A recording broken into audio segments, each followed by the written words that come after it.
একদিন বনে একটা বাচ্চা হাতি ছিল, যার নাম ছিল টুকু। টুকু সবসময় দৌড়াদৌড়ি করত, আর যেখানে যেত সেখানেই মজা করত।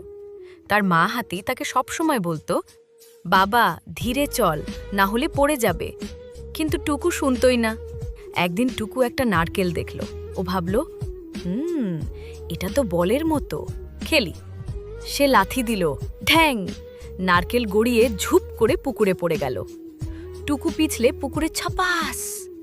মা হাতি দেখে হাসতে হাসতে বলল, বলেছিলাম ধীরে চল।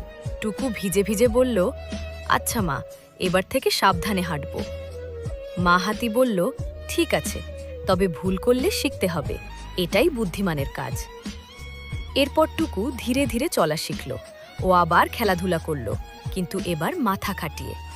মা হাতি গর্ব করে বলল, আমার ছেলে এখন বড় বুদ্ধিমান। টুকু হাসতে হাসতে বলল, আমি এখন সেফটি টুকু।